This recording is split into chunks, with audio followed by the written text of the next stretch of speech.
傷が塞がらない。サイモンの魔剣の効果、私もうダメ。ダメなもんか。ペルセポネに刻まれたこれがもはや魔法なのか何なのか俺にはわからない。だがこれならディスペルマジック。魔法効く。Episode number 8. What a fantastic, what a dastardly, what a villainous episode of I Left My A-Rank Party.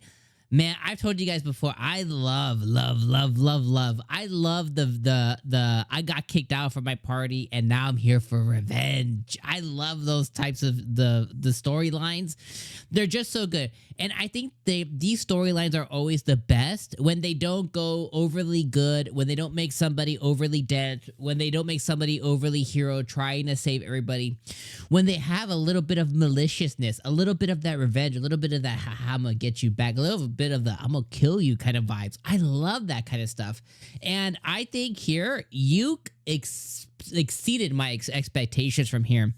Like, not only did he finally put a kibosh, and not only did he finally, like, you know, put an end to Simon, which has been ruining his life, and the Thunder Pike has, like, what do you call it? Threatened his new family and his new party and his new girls, and, like, they've just been just awful. And he finally got to put a stop to Simon. And I thought he was going to just, you know, use light magic or something to just, you know, end him or, you know, have him implode. But he did a couple of things. First off, he has now used the magic, the dark magic of Persephone, which I really feel like we did not do her justice. We did not learn enough about this Persephone lady. Like, I feel like she's vital and crucial and really important to the story and to what Yuke's going to end up turning into, because she basically made him a disciple of her, which in turn makes him a disciple of dark magic and, like, death, essentially, which I think is really cool. But again, I feel like we missed some really vital components to the Persephone storyline here. We just kind of glazed over it. She kind of touched it with and then he just like, oh, I'm cursed and I suddenly have all these magic spells in my head, and he's made to be really powerful now, which is cool, you know, for Yuke. And that started with him being able to dispel Rain's slave collar, which he did end up, you know, continuing to have.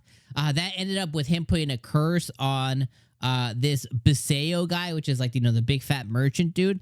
And that ended up with him putting up a separate curse on Simon. So when he faces off with Simon, he uses his power missile. You know, basically he uses his really OP move that he used before when he was taking on one of the monsters before. But then he glazed it, or he put like additional powers, like dark curse powers in it, to where the effects of said spell won't end until the target has died.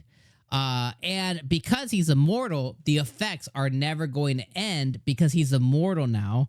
And then he leaves him to be eaten by like some dream eaters in this world, just to be basically forever tortured. I'm like, God damn, damn, that's evil. That's evil. I was like, even me, I don't know if I would have the heart to just be like, I'm leaving my childhood friend to just, I mean, killing him, I get it. You know what I mean? Like, I feel like killing is more merciful than just a more like torture forever. That's wild. That's wild to me. So I was like, God damn. And then this episode also confirmed that the other two members outside of Jamie, the other two members of Thunder Pike, officially, they're dead. So it was just Simon, and Simon used Jamie to lure Yuke back to this place, you know, very smartly. And thankfully, he was able to get to Jamie, and he was able to use his dispel magic once again. And he was able to dispel like the curse based on the one that she got based on Simon's blade. And he was able to reunite with her. And of course, +1 to the harem there. Jamie even calls Yuke out at the end of the episode for being a womanizer and stuff unintentionally. But he now has a +1, you know, plus love to his harem with Jamie as well.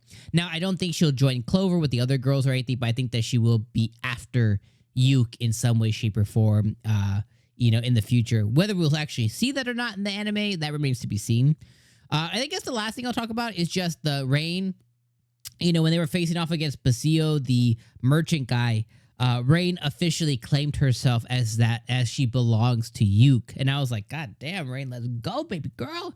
And even Yuke was like, what?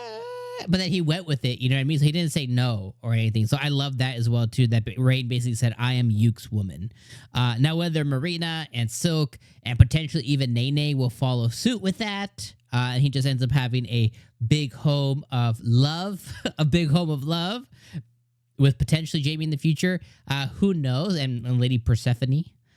Who knows? But I definitely love that she was able to kind of claim and make her stake as she put the slave collar back on the merchant guy as well. I thought that was a really, really dope scene. So, yeah, this episode, absolute fire. I think one of the best episodes of A-Rank Party this season. I think this was either easily number 1 or number 2 best episodes.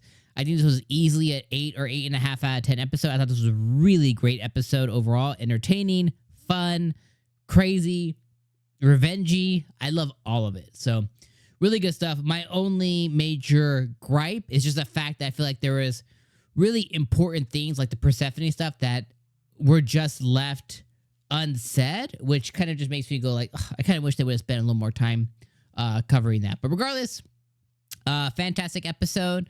As a reminder, we have 24 episodes this season, so a long runway to, cover some of the things I want to see and to maybe see what's going to happen with Jamie and the other girls. So, yeah. I'll see you guys next week for another episode of A-Rank Party, my friends, and you guys have a good rest of your weekend. Peace out.